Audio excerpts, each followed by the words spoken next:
अस्सलाम वालेकुम dear students, how are you today? You will be fine, I hope so. आज का जो हमारा लेक्चर है वो होगा thermochemistry, chemical energetics and electrochemistry पर। और इनसे रिलेटेड जो एमसीक्यूज लास्ट ईयर में आ चुके हैं वो हम करेंगे हल। और आपको जैसे पता है कि हम लास्ट टाइम से भी इसी तरह के एमसीक्यूज को सॉल्व करते हैं कि जो उनका चैप्टर है वो कवर हो जाता है। और मेरा मकसद यही रहता है कि चूंकि हमें एमडी कैट में एमसीक्यूज ही करने होते हैं तो हम क्यों ना एमसीक्यूज के बिना पर सारा चैप्टर जितना हो सकता है पॉसिबल वो हम रिवाइज कर लें। तो ये चैप्टर्स भी रिवाइज हो रहे हैं और इनके डिफरेंट एमसीक्यूज मैंने जो चुने हैं वो आज हम शुरू करेंगे। इससे पहले जो एमसीक्यूज हो चुके हैं उनका लिंक आपको डिस्क्रिप्शन में मिल जाएगा, वहां से आप जाकर उनको देख सकते हैं। और ना सिर्फ चैप्टर रिवाइज कर सकते हैं बल्कि एक इंपॉर्टेंट चीज वो है प्रैक्टिस टेस्ट। आप प्रैक्टिस टेस्ट भी कर सकते हैं जिसके लिए भी आपको लिंक मिल जाएगा। आप विजिट कर सकते हैं www.umairkhanacademy.com पर। और इस तरीके से जो लास्ट ईयर के पेपर्स में आने वाले एमसीक्यूज हैं वो भी वहां पर हैं। और अगर आपकी तैयारी हो गई है और आप चेक करना चाहते हैं कि वो कितनी हो गई है उसके लिए भी आप क्विज़ेस को सॉल्व कर सकते हैं और ये है टोटली फ्री। तो शुरू करते हैं आज के एमसीक्यूज। Let's get started. तो पहला एमसीक्यू है हमारे पास, कंसीडर द फॉलोइंग रिएक्शन। तो रिएक्शन आपको दे दिया गया है, which atom undergoes a decrease in oxidation number. तो ऑक्सीडेशन नंबर बताएं किसका डिक्रीज हुआ है। तो यहाँ पर जो बेसिक एलिमेंट्स हैं जिनकी ऑक्सीडेशन स्टेट चेंज हुई है इसमें हम मैंगनीज, आप अगर समझ आ रही है आपको डायरेक्टली तो भी ठीक है, अदरवाइज आप सबकी ऑक्सीडेशन स्टेट निकालो और देख लो। तो मैं यहाँ पे लिख रहा हूँ मैंगनीज की ऑक्सीडेशन स्टेट +4 से +2 पे चली गई है। और जो क्लोरीन है इसकी ऑक्सीडेशन स्टेट -1 से 0 पे चली गई है। तो ऑक्सीडेशन स्टेट डिक्रीज किसकी हुई है? मैंगनीज की। तो ये आपके पास यहाँ पर ऑप्शन है। Let's move to the next question. The next question is an enthalpy change always proceed through the evolution of heat. यानी हमने यहाँ पर एवोल्यूशन ऑफ हीट के बारे में बताना है कि कहाँ पर होती है। तो इसके लिए सबसे पहले देखते हैं standard enthalpy of atomization. Suppose कीजिए आपके पास ये एटम्स हैं, ठीक है, आप इन एटम्स को अलग करना चाहते हैं तो इनके दरमियान जो फोर्स ऑफ अट्रैक्शन है उसको ब्रेक करने के लिए एनर्जी देना होगी, यानी एनर्जी अब्जॉर्ब होगी। रिएक्शन इज एंडोथर्मिक और एंडोथर्मिक को पॉजिटिव साइन के साथ शो करते हैं। और याद रहे कि एवोल्यूशन में नेगेटिव साइन के साथ शो होगा। Next one is standard enthalpy of solution. तो जब हम सॉल्यूशन बनाते हैं तो उसमें क्या होता है, सपोज कीजिए ये हमारे पास एक बीकर या एक कोई चाइना डिश है और इसमें हम क्या करते हैं, सॉल्यूशन बना रहे हैं। तो बहुत पॉसिबिलिटीज हैं, एनर्जी निकल भी सकती है और किसी सॉल्यूशन को आप हीट देकर बनाते हो यानी वो हीट लेकर भी बनता है। तो दोनों पॉसिबिलिटी हैं। तो हीट ऑफ सॉल्यूशन या standard enthalpy of solution positive भी हो सकती है और नेगेटिव भी। Del H N, heat of neutralization. मतलब आपके पास एक बीकर है और सपोज कीजिए कि इस बीकर में आपने डाला हुआ है एसिड। अब इसमें आप एक बेस ऐड करते हैं, ठीक है जी। तो एसिड में जब बेस जाएगा तो जो रिएक्शन प्रोसीड होगा दैट इज कॉल्ड न्यूट्रलाइजेशन। अब याद रहे कि एसिड से H और बेस से OH आयन निकलते हैं और इनसे ही बनता है वाटर। यही न्यूट्रलाइजेशन रिएक्शन है और इसमें हमेशा ऐसा होता है कि हीट निकलती है। तो evolution of heat negative sign के साथ होगी। अब उसने भी ये कहा था कि ऐसा आपने बताना है जिसमें हमेशा हीट निकलती है, तो वो स्टैंडर्ड एंथैल्पी ऑफ न्यूट्रलाइजेशन है। बाकी जो आपके पास फॉर्मेशन है उसमें भी दोनों बातें हो सकती हैं, यानी कि एक्सो और एंडोथर्मिक रिएक्शन हो सकते हैं, हीट लेकर और हीट देकर भी फॉर्मेशन की जा सकती है। तो ये option C is a correct option. Okay, let's move to the next question. Next question is all the following proceeds through the oxidation except, यानी ऑक्सीडेशन होगी सिवाय किस में, देखते हैं। यहाँ पर जो सल्फर है वो चेंज ऑफ स्टेट में जा रहा है। ये ऑक्सीजन -2 2 -4 और वहाँ पे ऑक्सीजन सल्फर होगी +4। अगर आपकी प्रैक्टिस नहीं है तो आप प्रैक्टिस करें और डायरेक्टली ऑक्सीडेशन स्टेट निकालना सीखें। और जो प्रोडक्ट में हमारे पास सल्फर की ऑक्सीडेशन स्टेट आ रही है वो 3 2 -6 और -6 को न्यूट्रलाइज करेगा +6। तो ये आपके पास +4 से +6 ऑक्सीडेशन स्टेट बढ़ गई है। इसी तरह से यहाँ पर देखते हैं सल्फर और सल्फर के दरमियान, तो +4 से +6 है ये भी, ठीक है। इसके बाद FeCl2 और FeCl3 नज़र आ रहा है, +2 से +3 है ये। और लास्ट में जो नाइट्रोजन है इसकी ऑक्सीजन स्टेट देखी जाए तो यहाँ पर +5 बनेगी, 3 2 6, उसमें से एक गया तो बना -5 और ये +5। यहाँ पर और दूसरी तरफ जो है वो नाइट्रोजन की 2 2 0 -4 + 1 इज इक्वल टू -3 और +3 is a oxidation state of nitrogen in the product. तो आप देख रहे हैं जो लास्ट में हमारे पास दिया गया है, यहाँ पर ऑक्सीडेशन स्टेट जो है वो इस अंदाज में तब्दील हुई, घट गई है, और इसी को हम बोलते हैं रिडक्शन। तो रिडक्शन हो रही है और ऑक्सीडेशन नहीं हो रही, so that's why the last one is correct option. Let's move to the next question. Next question is which of the following have high reduction potential than hydrogen? तो अगर हम इलेक्ट्रोकेमिकल सीरीज में देखें तो हमारे पास हाइड्रोजन दरमियान में है, तो यहाँ आपने बताना है कि हाई रिडक्शन पोटेंशियल किसकी है बानिस्बत हाइड्रोजन के। तो अगर हम इलेक्ट्रोकेमिकल सीरीज देखें तो दरमियान में आपको हाइड्रोजन नज़र आता है। स्टैंडर्ड हाइड्रोजन इलेक्ट्रोड पोटेंशियल के एतबार से इसकी जो इलेक्ट्रोड पोटेंशियल है या रिडक्शन पोटेंशियल है वो 0 है। तो इससे जो नीचे हैं उनकी जो रिडक्शन पोटेंशियल है वो प्लस में दी गई है, ठीक है, जो नीचे की जानिब है, और जो इससे ऊपर की जानिब है उनकी जो रिडक्शन पोटेंशियल है वो माइनस में दी गई है। तो रिडक्शन पोटेंशियल इंक्रीज करती है फ्रॉम टॉप टू बॉटम, तो ये आपने जहन में रखना है। अब ऑक्सीजन के नीचे कौन कौन से एलिमेंट हैं, उनमें शामिल हैं हैलोजेंस यानी कि क्लोरीन ब्रोमीन वगैरह, और इसके अलावा कॉइनेज मेटल्स जैसा कि गोल्ड, सिल्वर और कॉपर, और इसके अलावा कुछ मरकरी और आयरन वगैरह शामिल है, 3 पॉजिटिव। और अगर हाइड्रोजन से ऊपर चले जाएं तो बाकी एलिमेंट्स पर मौजूद हैं, ठीक है जी। तो बहरहाल ये बहुत सारे हैं, अभी फ़िलहाल मैंने आपको चंद जो याद कर सकते थे वो बता दी हैं बात। इसमें अगर हम गौर से देखें तो एक एलिमेंट ऐसा है गोल्ड जो आपको नज़र आ रहा है जिसकी रिडक्शन पोटेंशियल हाइड्रोजन से क्या है, ज़्यादा है, तो वो गोल्ड है। और बाकी जो एलिमेंट है मैग्नीशियम, ठीक है ना, स्टेनस या स्टेनिक और जिंक वगैरह, ये हाइड्रोजन से ऊपर होते हैं। तो B is a correct option. Let's move to the next question. Next question is which of the following change in enthalpy in the Born-Haber cycle may be negative? यानी कि हमसे पता क्या गया है कि जो नेगेटिव वैल्यू है वो किसकी है, ठीक है जी, या एंथैल्पी जो नेगेटिव होती है वो किसकी है। याद रहे कि नेगेटिव का मतलब है हीट निकलती है, यानी कि एक्सोथर्मिक रिएक्शन आपने बताना है कि यहाँ पर कौन सा है। तो सबसे पहले बात करते हैं आयनाइजेशन एनर्जी की। तो आपको याद होगा इसकी जो डेफिनेशन थी, the amount of energy which is required, यानी कि सिस्टम में दाखिल होगी, which is required to remove an electron, ठीक है, ये पॉजिटिव साइन के साथ है। Next one is electron affinity, the amount of energy released, यानी नेगेटिव साइन के साथ है। और आगे चलते हैं, डेल एच एटमाइजेशन, मैंने पहले बताया कि आपके पास डिफरेंट एटम्स हैं, उन एटम्स के दरमियान बॉन्डिंग्स है, और इन बॉन्डिंग्स को अगर आप ब्रेक करना चाहते हो तो एनर्जी देनी पड़ेगी, तो सिस्टम एनर्जी अब्जॉर्ब करेगा, so it is positive sign enthalpy. The last one is dissociation, इसमें भी तोड़ने का अमल होगा, तो ये भी पॉजिटिव साइन के साथ होगी। तो यहाँ पर एक ही रह गया which is B, and the enthalpy of electron affinity is expressed with negative sign in Born-Haber cycle.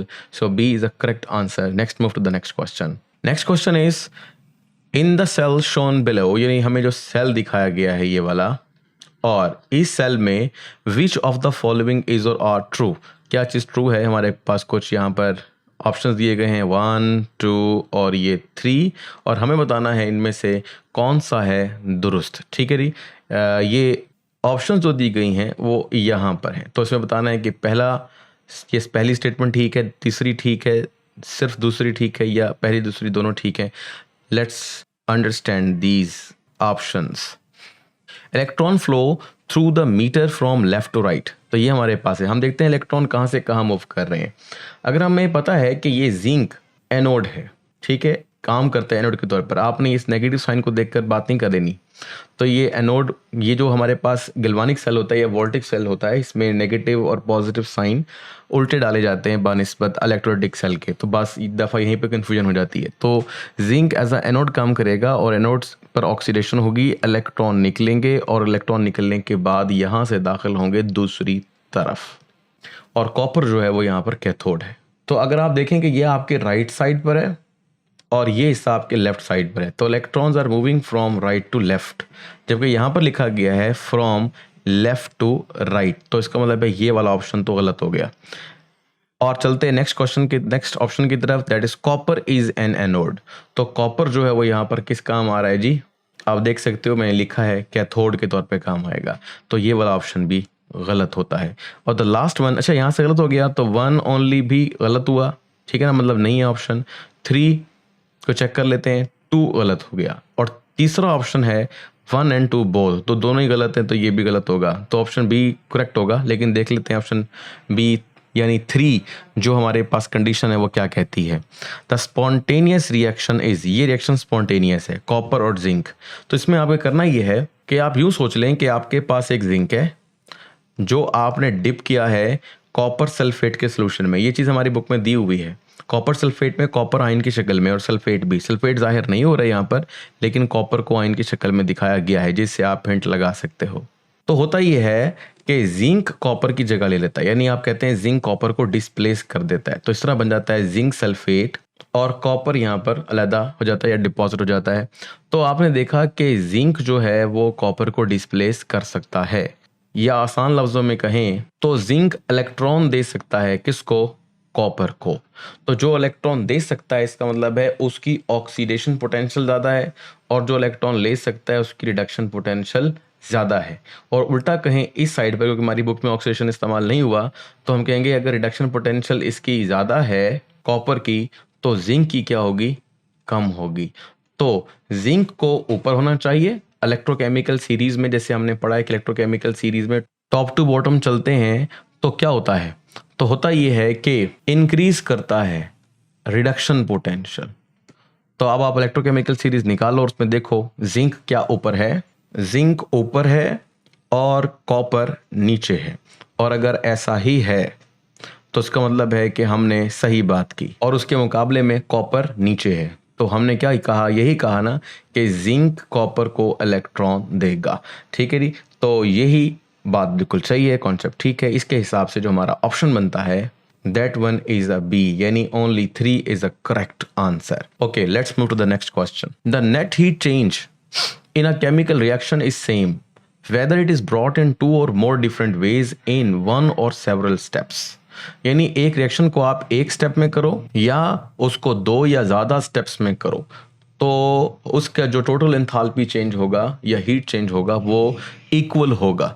तो ये किस की स्टेटमेंट है, तो this is known as, it is a statement of Hess law.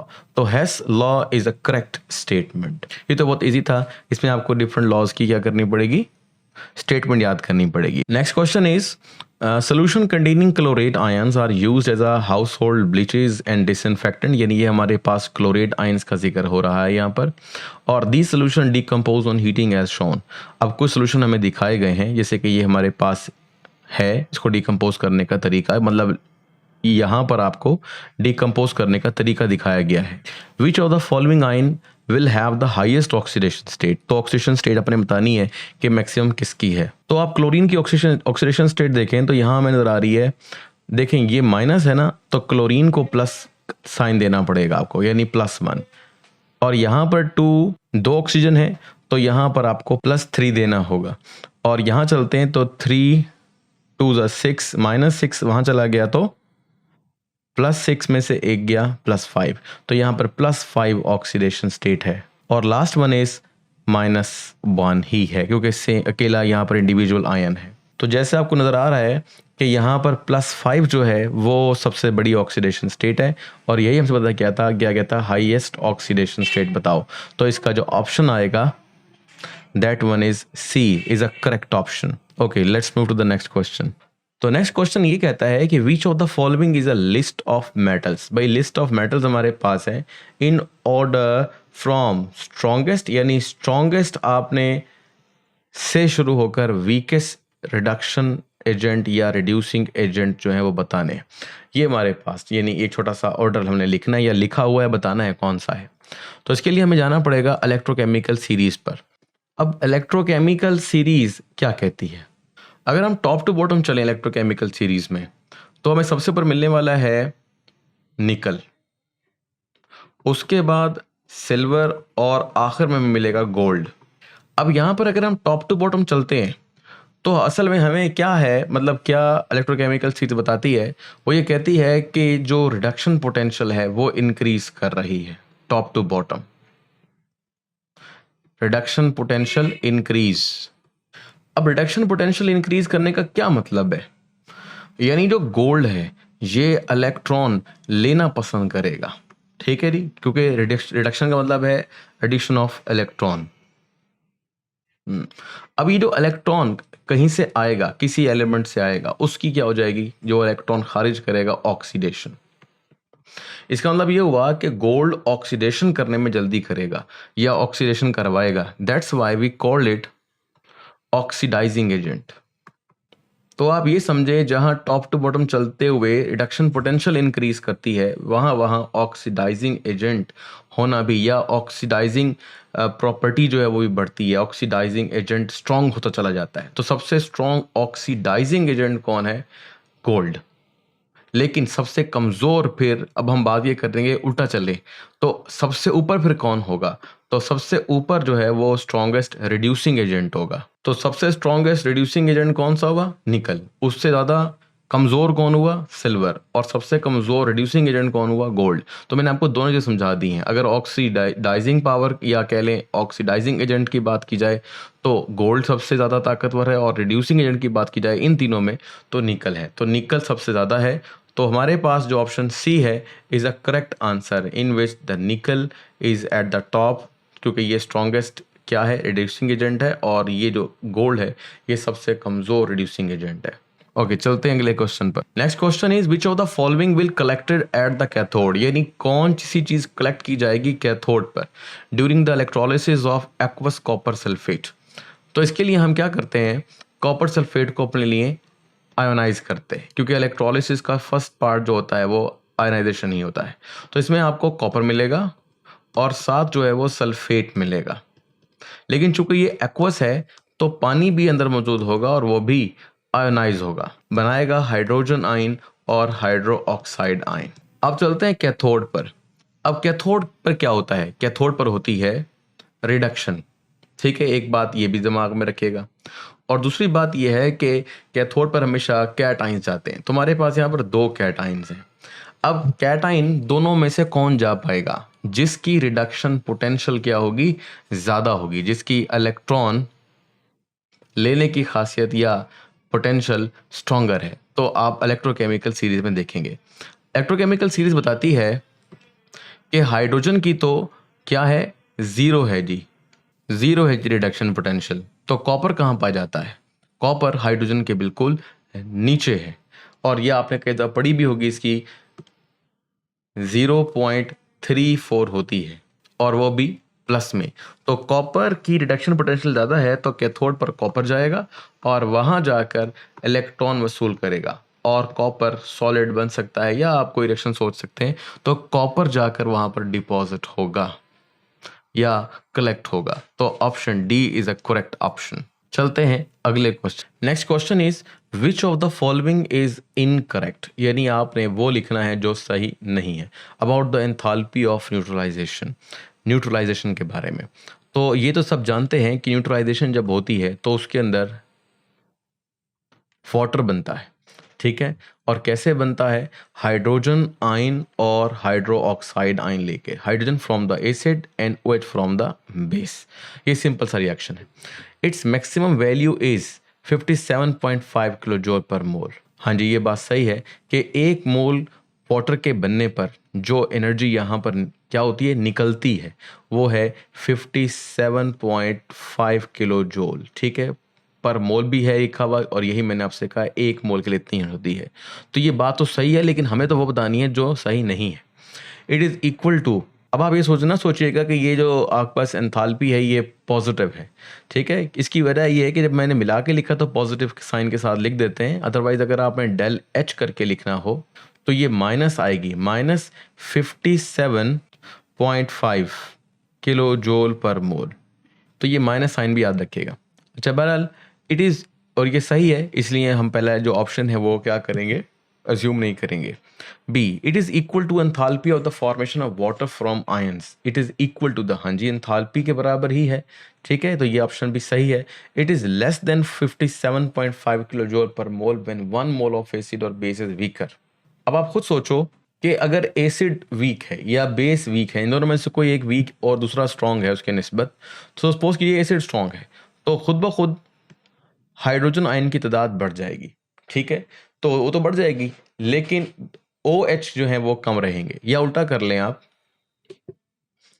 कि आप बेस को वीक कर लो, तो वीक करने से कम हो जाएंगे OH के मिकदार, तो पानी उतना नहीं बन पाएगा जितना कि 1 मोल बनना चाहिए।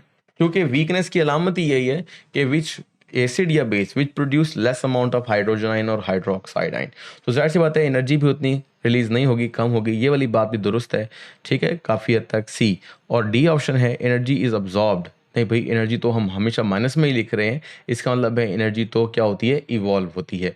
तो ये ऑप्शन जो है वो इंतहाई गलत है फॉर द स्टेटमेंट। तो यही बताना है हमने, इनकरेक्ट कौन सा था, डी द करेक्ट आंसर। चलते हैं नेक्स्ट क्वेश्चन की तरफ। Next question is in an exothermic reaction the heat content of product is more than, यानी रिएक्टेंट और प्रोडक्ट के दरमियान हीट कंटेंट की मिकदार है। तो आप एक्सोथर्मिक रिएक्शन को यहाँ पर दिमाग में सोचो कि ये क्या होता है। इसके लिए आप कुछ यूं लिख किया करो कि ये आपके पास रिएक्टेंट है A और B बना रहा है, और एक्सो यानी निकल रही है इसके अंदर क्या, हीट। तो ये आपके पास ऐसा रिएक्शन है जिसमें हीट निकलती है, यानी कि आप गौर करो कि जब तक A में से हरारत कम नहीं हो जाएगी B नहीं बनेगा। तो जो B की एनर्जी है वो कम है और A की एनर्जी जो है वो ज़्यादा है। अगर इसे हम ग्राफ की शक्ल में देखें तो ये हमने पहले भी देखा था, क्या कहते हैं, एंडोथर्मिक और एक्सोथर्मिक पढ़ते हुए, या फिर अपने केमिकल इक्विलिब्रियम वाले चैप्टर में। तो आप सोचें कि ये हमारे पास क्या है, रिएक्टेंट जिनकी एनर्जी ज़्यादा है, और यहाँ हमारे पास क्या है, प्रोडक्ट जिसकी एनर्जी कम होती है, और ये एक एनर्जी प्रोफाइल है। अब सोचें कि यहाँ हम लिख देते हैं रिएक्टेंट्स और यहाँ लिख देते हैं प्रोडक्ट। तो रिएक्टेंट की जो एंथैल्पी है इसको H1 कहते हैं और प्रोडक्ट की एंथैल्पी को हम H2 कहते हैं, ठीक है। और अगर हमें एंथैल्पी चेंज मालूम करना हो तो हम कहते हैं del H is equal to H2 minus H1, ठीक है। और इसके बाद जो जवाब आने वाला है वो क्या होगा। अब आप खुद देखो कि H1 की वैल्यू ज़्यादा है और उसके साथ साइन कौन सा है जी, ये नेगेटिव साइन है, ठीक है। अब आप खुद देखो जब जवाब आएगा तो वो नेगेटिव वैल्यू के साथ होगा, तो इसका मतलब ये है कि ये रिएक्शन एक्सोथर्मिक है और इसके अंदर रिएक्टेंट की एंथैल्पी ज़्यादा है। तो मैंने आपको मुख्तलिफ तरीकों से सिखाया। पहला तरीकाकार ये था कि इसमें आप डायरेक्टली बता रहे थे इसी तरह लिखकर एक्सोथर्मिक रिएक्शन में कि ए की हीट ज़्यादा है तभी तो हीट निकलने के बाद, या एनर्जी ज़्यादा है तभी तो हीट निकलने के बाद बी बना है, तो इसका मतलब है ए की ज़्यादा है, तो reactant is more than the product. इसके अलावा अगर आपको ग्राफ दे दिया जाए तो ग्राफ दे के बता सकते हैं कि रिएक्टेंट की एनर्जी ज़्यादा है, ठीक है। ये आपके पास एनर्जी प्रोफाइल होती है, ये नीचे से ऊपर जा रही है एनर्जी। और तीसरी चीज़, अगर आपको नेगेटिव वैल्यू दे दी जाए या डेल एच की वैल्यू दे दी जाए तो भी आप बता सकते हो, यानी 3 तरीके आपको बताए गए हैं, सवाल किसी तरीके से भी आ जाए, ठीक है, तो आप बताया, आप इन तीनों में से जो डेटा है वो इकट्ठा करके बता सकते हैं कि रिएक्शन एक्सोथर्मिक है या एंडोथर्मिक है, ठीक है। तो बैलेंस मैंने ज़्यादा उसको समझा दिया है, आप किसी एक छोटे से ऑप्शन से भी पता लगा सकते थे कि रिएक्टेंट की एनर्जी ज़्यादा है या प्रोडक्ट की एनर्जी ज़्यादा है। Okay, let's move to the next question. The next question is work may be defined in terms of the pressure volume, यानी आपने वर्क को डिफाइन करना है और करना कैसे है, उसकी प्रेशर वॉल्यूम डेफिनेशन देनी है जी, ठीक है। आपको डेफिनेशन जो ज़्यादातर आती है वो कौन सी होती है, W is equal to F cross D, या कुछ भी कह लें, डिस्प्लेसमेंट डिस्टेंस S से भी शो करते हैं।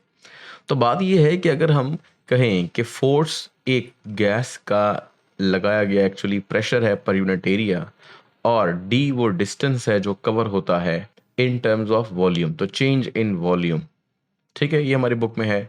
तो जस्ट सिंपल सी हम कह सकते हैं पी डेल वी। तो पी डेल वी हमारे पास फर्स्ट ऑप्शन है, तो ऑप्शन 1 इज करेक्ट ऑप्शन। ये सिंपल क्वेश्चन था बिल्कुल।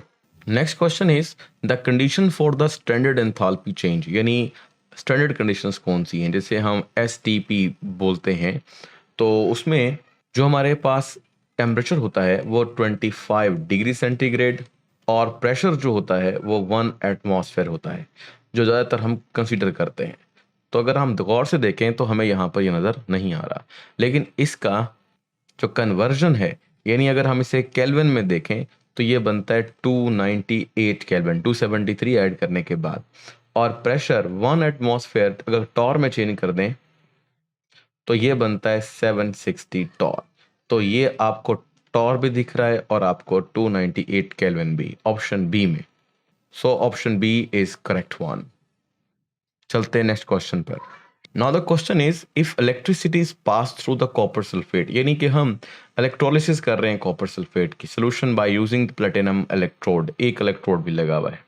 इससे इफेक्ट नहीं पड़ता प्लेटिनम लगाया है या कुछ और लगाया है। इलेक्ट्रोड को आप इलेक्ट्रोड तस्वर करें क्योंकि ये हाँ आपको घुमाया जा रहा है।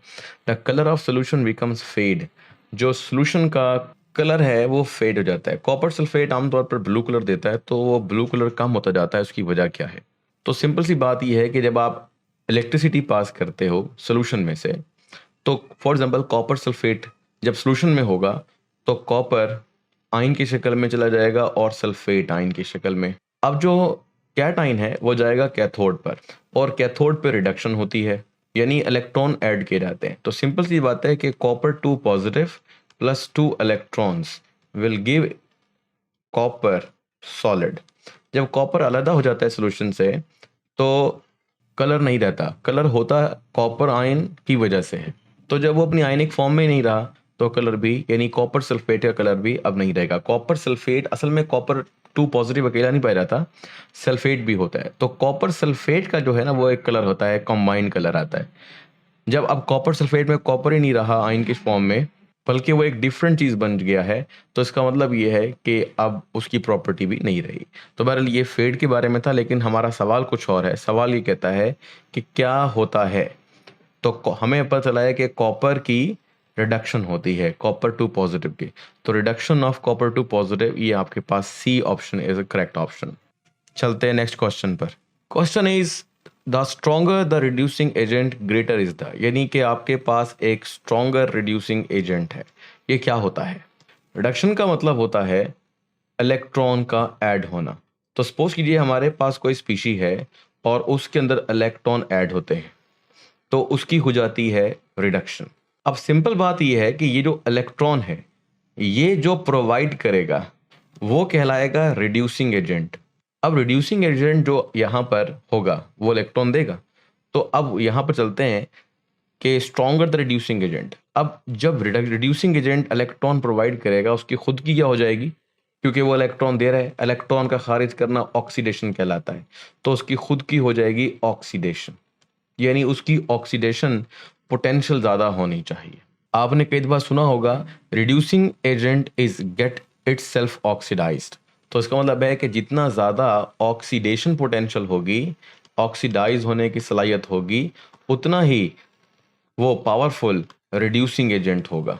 तो हमारा ऑप्शन आ रहा है greater the reducing agent greater is the oxidation potential. तो option A is a correct option.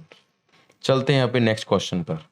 Next question is which of the following is incorrect statement. भाई जो गलत है वो आपने बतानी है अबाउट इलेक्ट्रोलाइटिक सेल। तो इलेक्ट्रोलाइटिक सेल क्या होता है? अगर हम सिंपल सी बात करें तो हमारे पास समझ लें एक एनोड है, एक हमारे पास कैथोड है।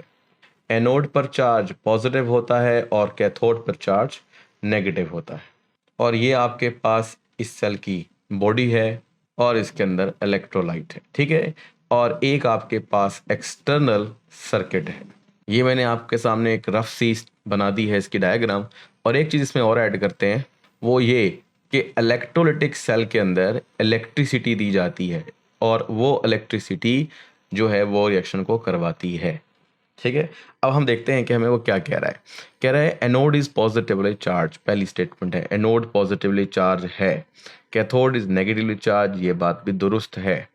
फिर chemical energy is converted into electrical energy. Chemical energy नहीं बल्कि इलेक्ट्रिकल एनर्जी केमिकल रिएक्शन करवाती है, इसलिए electrical energy into chemical energy change होती है। तो ये जो बात है ये गलत आ रही है और ये गलत बात ही हमने बतानी है। लास्ट स्टेटमेंट थी रिएक्शन इज नॉन स्पॉन्टेनियस, नहीं, ये यानी नॉन स्पॉन्टेनियस ही रिएक्शन है, क्योंकि जब तक इलेक्ट्रिसिटी प्रोवाइड नहीं की जाएगी उस वक्त तक ये करंट फ्लो नहीं करेगा, रिएक्शन भी या केमिकल रिएक्शन भी नहीं होगा। तो इसका मतलब है कि ये रिएक्शन वाकई में नॉन स्पॉन्टेनियस है। तो जो गलत स्टेटमेंट आई वो आएगी C. Let's move to the next question. Next question is the electrode potential या reduction potential of electrode of an element can be calculated. आप इसे कैलकुलेट कर सकते हो बाय कंपेयरिंग इट विद। तो हमें पता है कि एक हमारे पास इस तरह का जो हमारे बुक में दिया गया है वो है स्टैंडर्ड हाइड्रोजन इलेक्ट्रोड, ठीक है जी।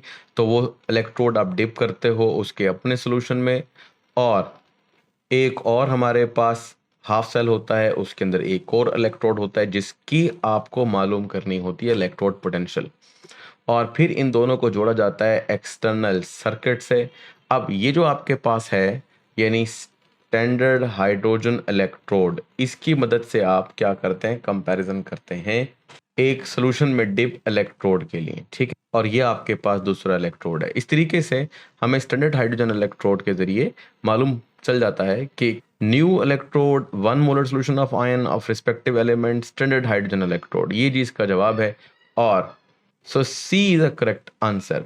चलते हैं अपने नेक्स्ट क्वेश्चन पर। The question is O2 plus 2H2O plus x electrons, यानी x इलेक्ट्रॉन्स जो दे रहे हैं 4OH negative. The x electron in the above equation are, यानी आपने x की वैल्यू बतानी है। आप ये देखें ये सारा हिस्सा जो है ना न्यूट्रल है, यानी O2 H2O से, जबकि ये आपके पास प्रोडक्ट में नेगेटिवली चार्ज आयन है। तो देखो इसमें ये नेगेटिव चार्ज है, लेकिन कितनी दफ़ा नेगेटिव चार्ज है, 4 टाइम्स। इसका मतलब है कि रिएक्टेंट्स में से जो इलेक्ट्रॉन आए हैं वो, इसका मतलब रिएक्टेंट्स में से जो इलेक्ट्रॉन आए हैं वो 4 इलेक्ट्रॉन्स आए हैं।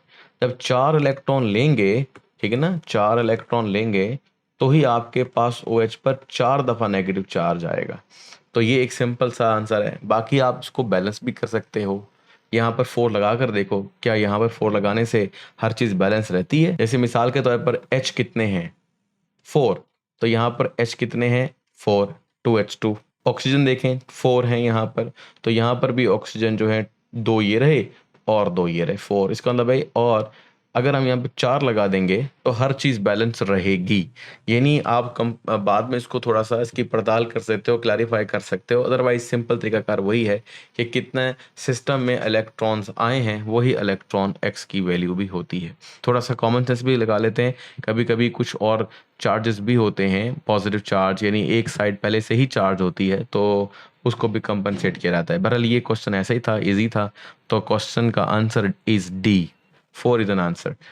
Let's move to the next question. Next question is, which of the following value of standard reduction potential suggested that the rate of oxidation is equal to rate of reduction? यानी जितनी oxidation हो उसी एतबार से या उसके equal हो rate of reduction.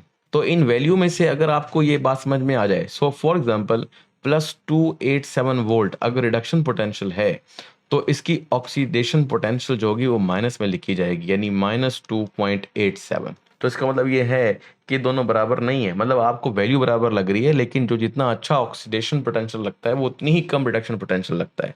यानी जितना अच्छे तरीके से अगर हम इसको रिडक्शन पोटेंशियल मान रहे हैं तो जितना ज़्यादा अच्छी तरह रिडक्शन वो कर रहा है उससे बहुत ही कम वो ऑक्सीडेशन कर रहा है। माइनस का मतलब यहाँ पर ही है, या इसको उल्टा कर लें तो एक वैल्यू इसमें ऐसी है जो बी वैल्यू है, इस वैल्यू में लिखा है 0। इसका मतलब है कि उसकी ऑक्सीडेशन भी 0 और उसकी रिडक्शन भी 0 वोल्ट है। तो इसका मतलब है कि ये एक वो वैल्यू है जो बताती है कि इस वैल्यू पर ऑक्सीडेशन और रिडक्शन का जो रेट है वो इक्वल होगा। ये हमने आमतौर पर सेट की हुई है value for the standard hydrogen electrode, यानी हाइड्रोजन की ऑक्सीडेशन रिडक्शन को 0 माना गया है, 0 वोल्ट। और यही वजह है कि जब आप इलेक्ट्रोकेमिकल सीरीज देखेंगे तो इसके ऊपर और इससे नीचे एलिमेंट्स को तरतीब दिया गया है उनकी रिडक्शन पोटेंशियल के बढ़ते हुए अंदाज के अंदर। बहरहाल ये तो अलग टॉपिक है, बट समझ में आ गया कि स्टैंडर्ड हाइड्रोजन इलेक्ट्रोड एक स्टैंडर्ड है, इसलिए इसकी ऑक्सीडेशन और रिडक्शन इक्वल रेट में होती है।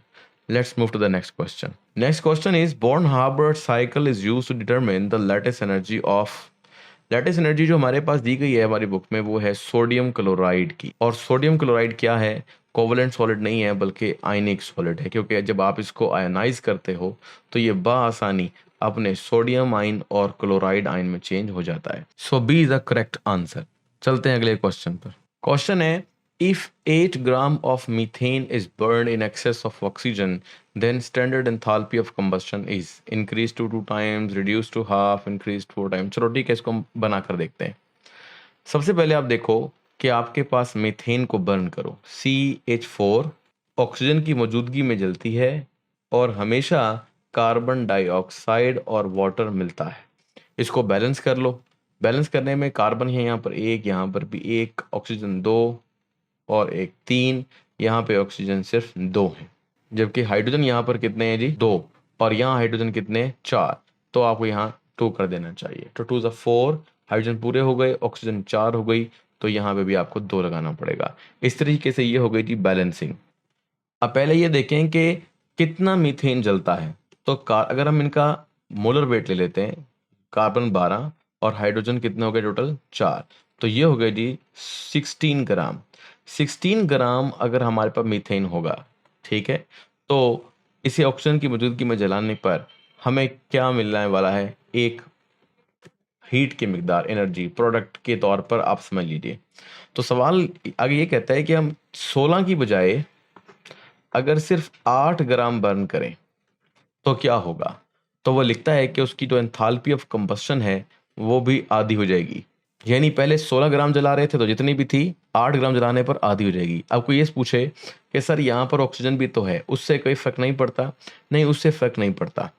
इसकी रीज़न क्या है? इसकी रीज़न ये है कि ऑक्सीजन एक्सेस में है, और जो चीज़ एक्सेस में हो जाए उसका मतलब ये होता है कि वो कांस्टेंट तस्वर की जाएगी। ठीक है, इससे कोई फर्क नहीं पड़ेगा। सिर्फ अब मीथेन की जो मिकदार है वो बताएगी कि आगे कितनी हीट या एंथैल्पी प्रोड्यूस होनी है। तो एंथैल्पी ज़्यादा की ज़्यादा, थोड़ी की थोड़ी, 16 ग्राम और 8 ग्राम चूँकि आधे हैं 16 के, तो इसलिए इसका मतलब ये हुआ कि 8 ग्राम पर आधी जो है वो हीट मिलेगी, या standard enthalpy of combustion half हो जाएगी। ठीक है जी, चलते हैं नेक्स्ट क्वेश्चन पर। The systems become more stable. तो सिस्टम स्टेबल कैसे होता है? If it gains energy, do not losses energy. तो सिंपल सी इसकी बात यही है कि हम रिएक्टेंट से प्रोडक्ट बना रहे हैं। अब प्रोडक्ट में नए बॉन्ड्स बनते हैं और बॉन्ड बनने पर एनर्जी निकलती है। अब जितनी एनर्जी निकलेगी उतना ही बॉन्ड क्या हो जाएंगे, स्टेबल हो जाएंगे। तो स्टेबिलिटी तब आती है जब एनर्जी लूज होती है, तो लूजेस एनर्जी। सिस्टम जब एनर्जी को लूज करेगा तो जो प्रोडक्ट के बॉन्ड होंगे वो उतने ज़्यादा स्टेबल होंगे, और इस तरीके से आपको मैक्सिमम प्रोडक्ट भी मिलेगा। चलते हैं नेक्स्ट क्वेश्चन पर। The question is which of the following is a correct relationship. ठीक है जी, करेक्ट रिलेशनशिप कौन सा है एट कांस्टेंट प्रेशर? तो del H is equal to Q P. पहले नंबर पर तो आप बता दें कांस्टेंट प्रेशर जब कहा जाता है तो ये क्यू पी ही होगा। अब हमारे पास 2 क्यू पी हैं, एक ये वाला और एक ये वाला। इन दोनों में से जो हमारे पास कांस्टेंट प्रेशर पर की जाती है एनर्जी चेंज, उसको एंथैल्पी बोलते हैं। यानी del H is equal to Q P, ये बकायदा हमारी बुक में प्रूव करने को भी दिया जाता है। जबकि दूसरी तरफ जब हम कांस्टेंट वॉल्यूम पर काम करते हैं तो ये रिलेशनशिप आता है del E is equal to Q V. तो रिलेशनशिप ये दो सही हैं, और कांस्टेंट प्रेशर पर तो यही वाला चलेगा। तो कौन सा ऑप्शन बन रहा है? ऑप्शन बन रहा है ए। ए इज द करेक्ट ऑप्शन। चलते हैं नेक्स्ट क्वेश्चन पर। Next question is which of the following is correct representation for the calculation of lattice energy. तो लैटिस एनर्जी को कैलकुलेट करने का हमारे पास जो फार्मूला है वो कुछ यूं है कि लैटिस एनर्जी मालूम करने के लिए स्टैंडर्ड एंथैल्पी या enthalpy of formation is equal to del H X, जो डिफरेंट एनर्जीज का सम है अकॉर्डिंग टू हेस लॉ, और प्लस डेल एच एल यानी लैटिस एनर्जी। तो अगर आपने लैटिस एनर्जी मालूम करनी है तो सिंपल सा डेल एच एक्स को वहां ले जाएं, तो del H L is equal to del H F minus del H X. ये स्टेटमेंट जी है फर्स्ट स्टेटमेंट, और यही ऑप्शन दुरुस्त है। अगर हम बात करें इसकी कॉन्सेप्ट की, तो इस कॉन्सेप्ट को मैंने बहुत बेहतर तरीके से अपने थ्योरेटिकल लेक्चर में दिया हुआ है, और वहाँ पे आप इसको देख सकते हैं। मैं आपको सजेस्ट कर देता हूँ। तो ये वो लेक्चर है, अगर इसमें आप गौर करें तो यहाँ पर डेल एच एक्स की वैल्यूज़ भी सारी की सारी दी हैं और समझाया हुआ भी है। और यहाँ पर ये भी देख सकते हैं आप कि डेल एच एफ किस तरह से बराबर है del H X del H L के, और उसको मुकम्मल तौर पर लैटिस एनर्जी भी आपको निकाल कर दिखाई गई है। जो हमारा यहाँ पर ऑप्शन दिया गया है वो ये है, जो आपको इधर नज़र आ रहा है इधर इस जगह पर। इसका मतलब ये है कि ये सब कुछ ऑलरेडी हमारे सब्जेक्ट में शामिल है। बाकी ये लेक्चर आपको मुकम्मल तौर पर मिल जाएगा, वहाँ पर जाकर आप देख सकते हैं कि सारा का सारा कॉन्सेप्ट क्या है। इसके अलावा भी इसमें कुछ एमसीक्यूज़ या कुछ इंपॉर्टेंट चीज़ें बनती हैं, वो मैं ऑलरेडी समझा चुका हूँ। ये लेक्चर ऑलरेडी यूट्यूब पर मौजूद है। तो चलते हैं वापस। इस लेक्चर के लिए आप जस्ट टाइप कर सकते हैं यूट्यूब पर हैस लॉ बॉर्न हार्बर्ट साइकिल, या सिर्फ लिख दें born हार्बर्ट cycle Umair Khan academy, ये आपको मिल जाएगा फ़ौरन ही। तो ये थे वो आज के क्विज जिनको आप सॉल्व कर सकते हैं और अपने चैप्टर्स की तैयारी अच्छी तरह कर सकते हैं। बाकी नेक्स्ट चैप्टर के लिए आप चैनल को अगर सब्सक्राइब नहीं किए हैं तो कर लीजिए, ताकि आपको नोटिफिकेशन की शक्ल में नया आने वाला लेक्चर मिल सके। तो अपना ख्याल रखिएगा। अल्लाह हाफिज।